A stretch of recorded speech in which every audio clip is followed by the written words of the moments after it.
Greetings, friends. I have important news on Social Security.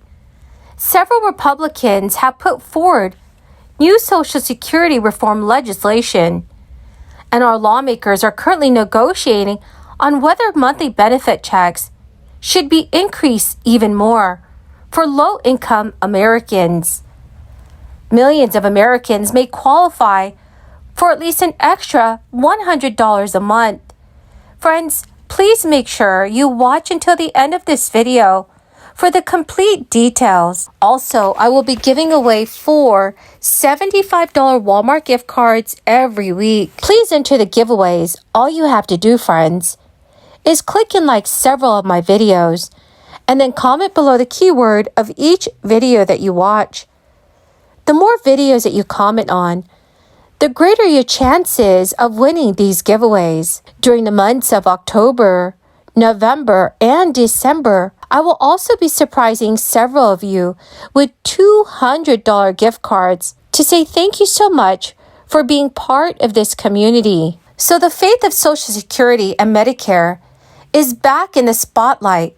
Less than 2 weeks before the midterm elections, the White House and Democrats have both entitlements central to their closing pitch to voters, sounding the alarm that a Republican majority in the House would look to cut programs that millions of Americans rely on in a bid to reduce spending. While some GOP lawmakers have not shied away from talk of altering those programs, many in the party have dismissed the Democratic critics as a ploy designed to shift attention away from the persistent inflation and broader concerns about the U.S. economy, as a ploy designed to shift attention away from persistent inflation and broader concerns that are affecting our economy. Democrats in recent days have zeroed in on a bleak scenario that a Republican-led House would hold the debt ceiling, threatening a government default and economic crisis if the Biden administration does not agree to spending cuts. Today, President Biden has told reporters Republicans would put us in default unless we yield to their demands to cut Social Security and Medicare. They are so determined to cut Social Security and Medicare. Medicare and Social Security programs benefit older voters who reliably cast ballots, even in midterm or off-year elections. The programs are also popular with the public. Making proposed cuts or changes politically are risky. A poll from Data for Progress found that large majorities wanted to strengthen Social Security, including 73% of independents and 73% of Republicans. President Biden agreed to refuse any effort to cut entitlements in the next Congress. During an address to the Democratic National Committee, Republicans have long advocated for reduced spending, and some in the party have argued entitlement programs like Social Security and Medicare have gotten too big or should be restructured to ensure that they remain solvent. So, dear friends, what are your thoughts on this? Do you agree with Democrats or Republicans on the current state of our Social Security and Medicare? Please let me know your thoughts in the comment section below. Friends, the keyword for this video is Mall of America. If you would like to enter tomorrow's Walmart gift card giveaway, please click and like several of my videos and then comment below this keyword, which is Mall of America, and additional keywords of any video of mine that you watch. And friends, please make sure that you're also subscribed to my channel. Many older Americans say they are cutting back on basics like food and medicine just to stay afloat.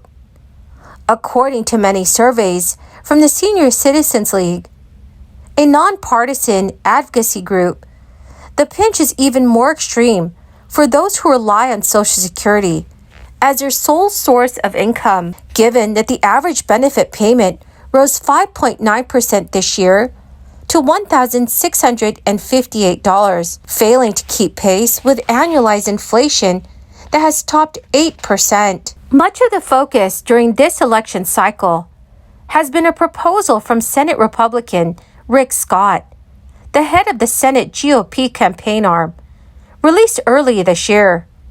The plan to rescue America included a proposal to sunset government programs every 5 years, meaning that lawmakers would need to vote to extend Medicare and Social Security. President Biden also cited comments earlier this year from Senate Republican Ron Johnson, who suggested funding for Social Security and Medicare should be approved yearly through the budgeting process. But with majorities in the House and Senate within reach, GOP officials have treaded carefully around Scott's proposal and avoiding committing to changes to entitlement programs.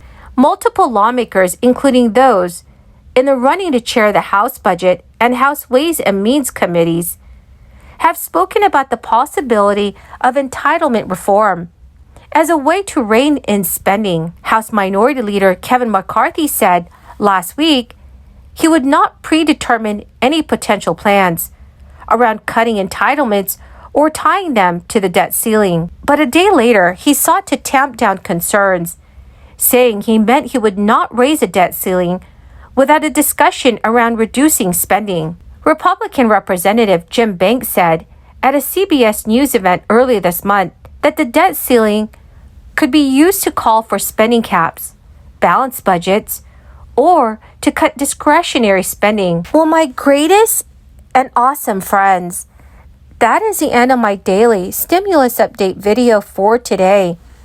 Thank you, my dear friends, for joining me here every day when I post a new video. I greatly appreciate all of you, friends. Friends, tomorrow I will be announcing a winner for the Walmart gift card giveaway.